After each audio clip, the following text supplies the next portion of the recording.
Hit TV చూస్తున్న ప్రేక్షకులందరికీ మనస్ఫూర్తిగా ధన్యవాదాలు. మరి 2025వ సంవత్సరము మే నెల 15వ తారీఖు నుంచి గురుగ్రహ సంచారం జరగబోతుంది. మరి ఈ గురుగ్రహ సంచారం కన్యా రాశి వాళ్ళకి ఎలా ఉండబోతుంది, వాళ్ళ అనుకూలత, ప్రతికూలత, వాళ్ళ గ్రహస్థితి, వాళ్ళ మానసిక స్థితి అన్నీ కూడా ఎలా ఉండబోతున్నాయి ఇప్పుడు మనకు క్లియర్గా మనకి వివరించడానికి మన హిట్ టీవీ స్టూడియోలో మన ముందున్నారు ఆస్ట్రో సైకాలజిస్ట్ ఎస్వి నాగనాథ్ గారు ఉన్నారు.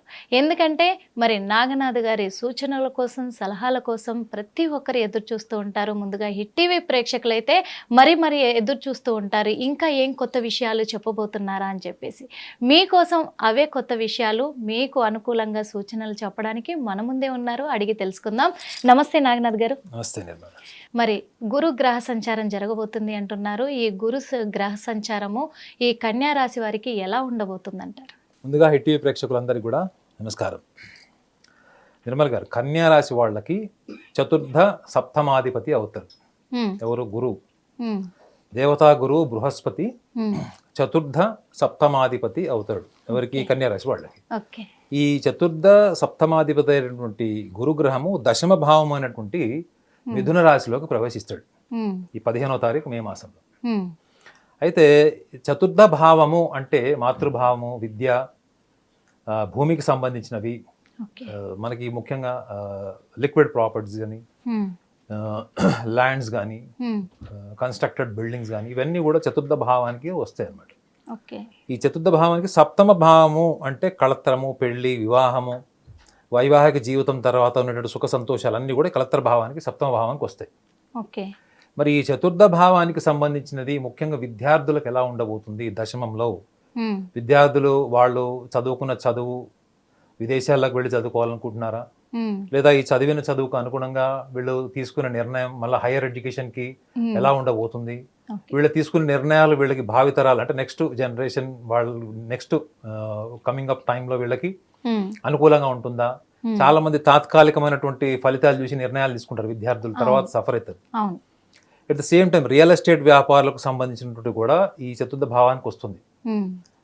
ముఖ్యంగా ఈ చతుర్థ సప్తమ భావాన్ని మనం కాసేపు పక్కన పెడితే గురువు యొక్క లక్షణాన్ని కూడా మనం మాట్లాడుకోవాలి. మనం గురువు ఎక్స్పాన్షన్, మీ జీవితంలో అదృష్టము, అనుకోని సిరి, ఉన్నతమైనటువంటి స్థానము, ఉన్నతమైన జ్ఞానం, ఉన్నతమైనటువంటి గుర్తింపు రావాలి మీ జీవితంలో అనుకుంటే గురువు యొక్క అనుగ్రహం ఉండాలి. మీరు ఎన్నో ప్రయత్నాలు చేస్తారు, ఎన్నో నిర్ణయాలు తీసుకుంటారు, మార్చుకుంటారు, శ్రమిస్తారు, అయినా మీకు ఫలితం ఉండదు. ఎందుకు? కర్మఫలం మన పక్కనోడికి వస్తుంది, మనం చేసిన ఫలితం పక్కనోడికి వస్తుంది. చాలా మంది సఫర్ అవుతారు. చూడండి, అరే నేను ఇంత కష్టపడ్డాను, నా ఫలితాలన్నీ వాళ్ళకి వెళ్ళిపోయినాయి, నాకు రాలేదు అనేటువంటి ఒక నిర్లిప్తత మనం చాలా మందిలో చూస్తాం. వై మీ, నాకే ఎందుకు అట్లా జరిగింది, నేనే ఎందుకు ఇట్లా ఉన్నాను నా లైఫ్ లో, అందరు బాగున్నారు. ఈ వై మీ థియరీ రావడానికి కారణం ఏంటంటే ఒకటి ఫెయిల్యూర్ ఒకటే కాదు మేడం, పోస్ట్ పోన్మెంట్. మీకు మిమ్మల్ని బాధ పెట్టాలంటే ఏదన్నా మీకు డిలే చేస్తే చాలు, మీకు రావాల్సింది డిలే అయితే జారిపోదా మేడం?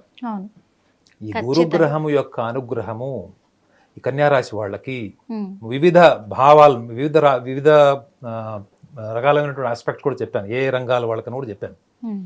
ఈ చతుర్థ భావానికి సంబంధించినటువంటి రియల్ ఎస్టేట్ వ్యాపారాలు కానీ, భూమి మీద అంటే వ్యాపారం చేసేవాళ్ళు, ఈవెన్ మీకు అగ్రికల్చర్ ఫార్మర్స్ కూడా మీరు తీసుకోండి, వీళ్ళందరికీ కూడా ఇప్పుడు జ్ఞానకారకుడైనటువంటి గురుగ్రహము బుద్ధికారకుడైనటువంటి మిథున రాశిలోకి ప్రవేశిస్తాడు.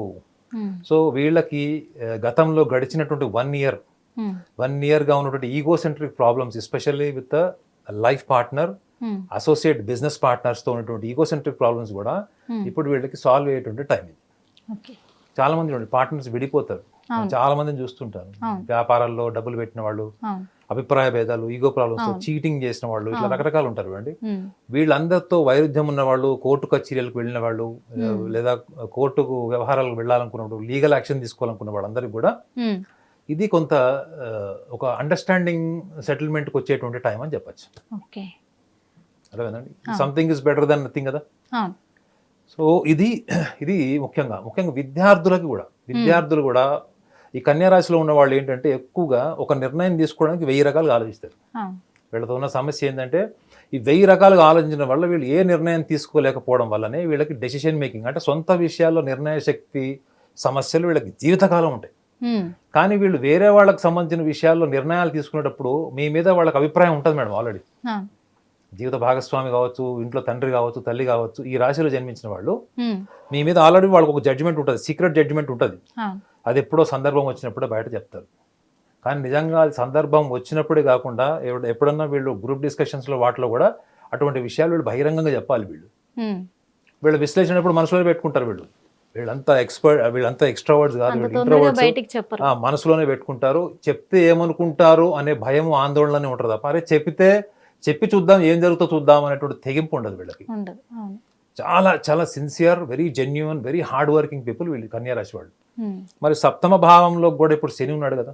ఉమ్, ఉమ్, ఇప్పుడు స్పెషల్ అడిషనల్ అనాలిసిస్ ఏంటంటే కన్యారాశి వాళ్ళకి ఉమ్, ఇప్పుడు దశమంలోకి గురువు ప్రవేశించడం ఒకటే కాకుండా ఆల్రెడీ 30వ తారీఖు మార్చి వీళ్ళకి శని గ్రహము ఉమ్, వీళ్ళకి వీళ్ళకి సప్తమ భావంలో ఉన్నాడు. ఓకే. సో మరి ఈ సప్తమం కేంద్రం కదా, వీళ్ళకి ప్రతికూలంగా ఉంటుంది. వీళ్ళకి జీవిత భాగస్వామితో వీళ్ళకి um, understanding problems, biological, physical problems ఇవన్నీ కూడా ఉంటాయని చెప్తున్నారు. కానీ వీళ్ళకి పంచమ షష్టమాధిపతి అవుతాడు ఈ రాశి వాళ్ళకి. సో ఈ కేంద్ర భావంలో సప్తమంలో ఉన్నటువంటి శని ఉమ్, వీళ్ళకి ఒకవేళ అండర్స్టాండింగ్ డిఫరెన్సెస్ ఏమైనా క్రియేట్ చేసినప్పటికి కూడా ఉమ్, ఉం? ఉమ్, ఈ దశమంలో ఉన్నటువంటి గురువు దాని తీవ్రతను తగ్గిస్తాడు మేడం. ఓకే. ఎందుకంటే శనిగ్రహము కర్మలను ఆచరింపజేస్తాడు. ఉమ్, కర్మలను ఆచరింపజేసినటువంటి ప్రణాళికతో ఉండేటువంటి కర్మలు ఉంటాయి, ప్రణాళికలు లేకుండా ఆవేశంతో ఉండేటువంటి, భావోద్వేగాలతో ఉండేటువంటి కర్మలు కూడా ఉంటాయి. అవును. చూడండి, ఒక చిన్న గొడవ జరిగితే దాన్ని మీరు మానసికంగా అనుభవించుకొని రోజు గొడవ పెట్టుకోవచ్చు. అవును. అవును. ఫోన్లే అయిపోయింది ఏదో అయిపోయింది, మంగళవారం బుధవారం ఎందుకు అనుకునే వాళ్ళు కూడా ఉంటారు. ఉమ్, కానీ జ్ఞానకారకుడైనటువంటి గ్రహము దశమ భావంలోకి వస్తాడు. అంటే దశమము అంటేనే వృత్తి, మీరు తీసేటువంటి action, your every action is explained from the 10th house, దశమ భావం. ఓకే. దశమంలోకి జ్ఞానకారకుడైనటువంటి గురుగ్రహం రావడం వల్ల ఉమ్, ఈ ఛాందస భావాలతోని లేకపోతే ఆవేశంతోని భావోద్వేగాలతోని మానసికంగా అనుభవించుకున్నటువంటి డిఫరెన్స్ ఆఫ్ ఒపీనియన్స్ ఉంటాయి చూడండి, జీవిత భాగస్వామికి సంబంధించినవి, ప్రేమికులకు సంబంధించినవి, ఇవి నిర్వీర్యమయ్యే ఛాన్స్ ఉంటుంది madam. This is 1 plus point. Um, ఎందుకంటే మీరు ఎంత మూర్ఖంగా ఆవేశంగా ఆలోచించినా మీరు తీసుకునే నిర్ణయంలో ఉమ్, ఆఖరి క్షణంలో మీ నిర్ణయం మారడానికి కారణం ఏంటి? మీ యొక్క సంచిత ప్రారంభ కర్మ, అవును. మీ పూర్వజన్మ కర్మ ఫలితం కూడా ఉంటుంది. అవును. గురువుని ఎక్స్ప్లెయిన్ చేయాలి అంటే మొత్తం ప్రారంధం అను. ఆ, మీరు ఈ జన్మలో ఏదైతే అదృష్ట దురదృష్టాలు ఆఖరి నిమిషాల్లో మీరు తీసుకున్న నిర్ణయంలో జ్ఞానం ఉందా, మూర్ఖత్వం ఉందా అంటే గురువు మిథున రాశిలో కన్యా రాశి వాళ్ళకి ఉమ్, తప్పకుండా అనుకూలతని ఇస్తాడు తప్ప ప్రతికూలతని ఇవ్వడు. ఇవ్వరు. సో కాబట్టి వీళ్ళు కూడా వీళ్ళ వైపు నుంచి చేసేటువంటి ప్రయత్నం ఏంటంటే చేయాల్సింది, ఉమ్, ఈ కన్యా రాశి వాళ్ళకి ప్రతి చిన్న విషయం వేరే వాళ్ళతో షేర్ చేసే అలవాటు ఉంటుంది. వీళ్ళు షేర్ చేసేవాళ్ళు అవతల వాళ్ళు ఆల్రెడీ జీవిత భాగస్వామి సమస్యలు ఉన్నారు, వాళ్ళకి విడాకులు అయిపోయినాయి, లేదా వాళ్ళకి కూడా ఆధిపత్యపు లక్షణాలు ఉన్నాయి. కొన్ని భార్యాభర్తలు ఇద్దరు కావచ్చు, ఆ, వాళ్ళ ఈగో ప్రాబ్లమ్స్ వల్ల వాళ్ళు సఫర్ అవుతుండొచ్చు. అవును.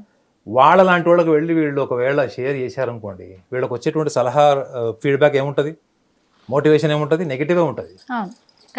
అటువంటి ఎన్విరాన్మెంట్ని కూడా ఛేదిస్తాడు ఇప్పుడు గురుగ్రహం, గుర్తుపెట్టుకోండి. అటువంటి వాళ్ళని కూడా తీసి పక్కన పెట్టి ఒక మంచి మార్గంలో వీళ్ళకి ఆలోచనతోని కళ్ళు తెరుచుకొని జీవితాన్ని వాస్తవాన్ని చూసేటువంటి ఒక ఎన్విరాన్మెంట్ని క్రియేట్ చేసేటువంటి టైం వీళ్ళకి ఈ 15వ తారీఖు నుంచి వస్తుంది, తప్పకుండా వస్తుంది. ఖచ్చితంగా.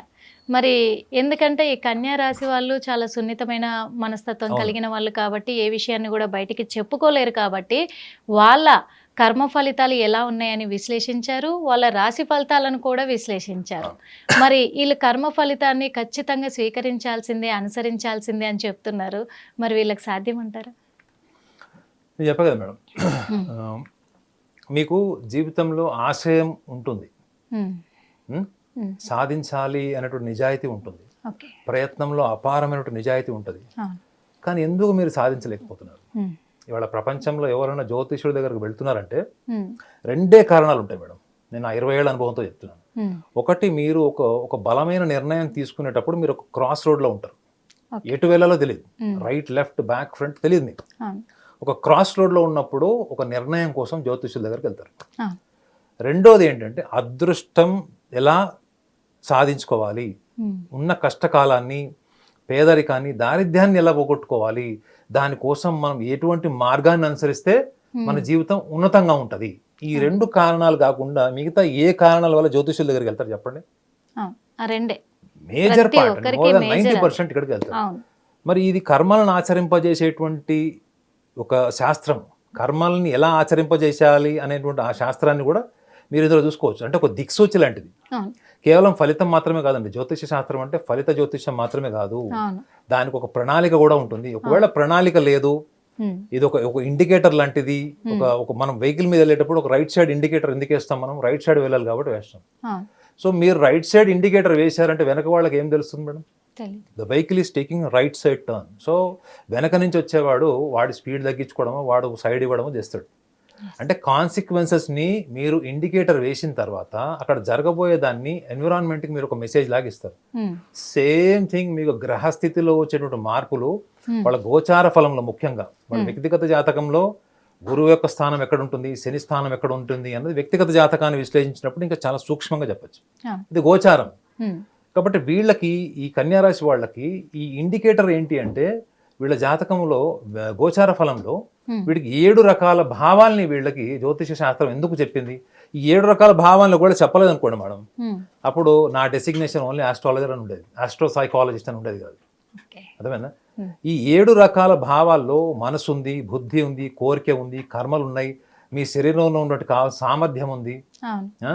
వీటికి సంబంధించినటువంటి మీ భావోద్వేగాలు, చంద్రుడి నుంచి వచ్చేటువంటి మనసు, ఈ భావోద్వేగాలను ఎక్కడి నుంచి వస్తున్నాయి? ఈ భావాలను ఎక్కడి నుంచి వస్తున్నాయి? మనసు నుంచే వస్తున్నాయి. ఉమ్, మా మనసు నుంచి వచ్చేటువంటి భావోద్వేగాలకు ఒక ప్రణాళిక ఉందా, బుద్ధి ఉందా, సూక్ష్మ దృష్టి ఉందా? ఇవన్నీ ఎందుకు ఒక్కొక్క గ్రహాన్ని ఎందుకు నిర్దేశించారు? ఈ దిశానిర్దేశం చేయడమే జ్యోతిష శాస్త్రం యొక్క మూలం అండి. మనం ఎక్కడి వరకు వింటున్నాము? ఓన్లీ ఫలితం వరకే వింటున్నాము.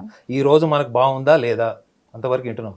ఈ కన్యారాశి వాళ్ళకి ఈ ప్రణాళిక నచ్చుతుంది. ముఖ్యంగా సూక్ష్మ దృష్టి, ప్రణాళిక ఇష్టపడేటువంటి రాశులలో కన్యారాశి వాళ్ళు, మిథున రాశి వాళ్ళు, మీనరాశి వాళ్ళు, ఉమ్, కుంభరాశి వాళ్ళు, ధనురాశి వాళ్ళు, వీళ్ళు ప్రణాళిక ఇష్టపడతారు మేడం. ప్రణాళిక అంటే ఏంటంటే జరగబోయేది ఏంటి అంటే, అది జరగబోయేది ఎందుకు జరుగుతుంది, నా పాత్ర ఏంటి, అవును. నేనేం చేయాలి, వాట్ ఇస్ మై కాంట్రిబ్యూషన్. అవును. సో ఈ యొక్క ప్రణాళికకు సంబంధించినటువంటి విషయాల్లో కన్యారాశి వాళ్ళకి గతంలో వాళ్ళు ఎంత మానసికంగా దెబ్బతిన్నారు, కుటుంబ విషయాల్లో కానీ, ఆర్థిక విషయాల్లో, ఆర్థికపరమైన విషయాల్లో కానీ, ఇప్పుడు ఈ జ్ఞానకారకుడు గురువు వీళ్ళకి బుద్ధి కారకుడైనటువంటి మిథున రాశిలోకి వెళ్తాడు. ఎప్పుడైతే వెళ్తాడో బుద్ధి తగ్గి జ్ఞానం పెరుగుతుంది మేడం. ఉమ్, ఎప్పుడైతే మీరు బుద్ధి వల్లనే మీరు ఎక్కువ స్ట్రెస్ఫుల్ ఉంటారు తెలుసా మీకు? ఇప్పుడు ఈ కార్పొరేట్ ఎంప్లాయీస్ అంతా ఎందుకు స్ట్రెస్ఫుల్ ఉన్నారు చెప్పండి? అవును. అన్వాంటెడ్ ఇంటలెక్ట్, అంటే అనవసరమైనటువంటి బుద్ధిని విపరీతంగా వాడడం వల్లనే ఉమ్, మానసిక ఒత్తిడి. yes. కానీ ఎండ్ ఆఫ్ ద డే ఏంటి, మనం ఏం చేయగలుగుతాం? అనవసరమైనటువంటి చాదస్త భావాలు, ఆలోచనలు, నిర్ణయాలు ఇవన్నింటిని పక్కన పెడితే మనకి ఏం ఉండదు. అవును. పర్ఫార్మెన్స్ ఓరియంటెడ్ స్ట్రెస్ ఒకటే ఉంటుంది, మిగతా అంతా కూడా ఎన్విరాన్మెంట్కి మనం ఇచ్చేది, ఎన్విరాన్మెంట్ నుంచి మనం తీసుకునేది. కాబట్టి కన్యారాశి వాళ్ళకి వీళ్ళు తీసుకున్నటువంటి నిర్ణయాలు, ఆలోచనలు చాలా మటుకు కూడా మనం అనకూడదు, కానీ వాళ్ళే ఒక స్క్రాప్ క్రియేట్ చేసుకుంటారు, ఉమ్, అంటే ఒక డస్ట్బిన్ క్రియేట్ చేసుకుంటారు. ఈ డస్ట్బిన్ని క్లియర్ చేసేటువంటి గ్రహమే ఈ గురు గ్రహము, బృహస్పతి. వీళ్ళకి దశమంలోకి ఎంటర్ అవుతాడు. ఉమ్, ఈ 1 ఇయర్ వీళ్ళు గడిచిన 1 ఇయర్ ఎలా ఉందో తెలియదు, కానీ ఈ 1 ఇయర్ మాత్రం వీళ్ళకి ఒక శుభ సూచకము, ఉమ్. ఒక పండుగ వాతావరణం ఏర్పడేటువంటి అవకాశము వీళ్ళకి బలంగా ఉంది అని చెప్పొచ్చు. మనస్ఫూర్తిగా ధన్యవాదాలు నాగనాథ్ గారు. ఎందుకంటే మరి కన్యా రాశి వాళ్ళు ఈ సంవత్సరం ఈ గురుగ్రహ సంచారం నుంచి అంత శుభం జరగబోతుందని మీరు చెప్పినందుకు. ఎందుకంటే వాళ్ళు కూడా చాలా సంతోషంగా కూడా ప్రతి అడుగు కూడా వాళ్ళు ఆలోచించి ముందుకేస్తారు కాబట్టి ధన్యవాదాలు.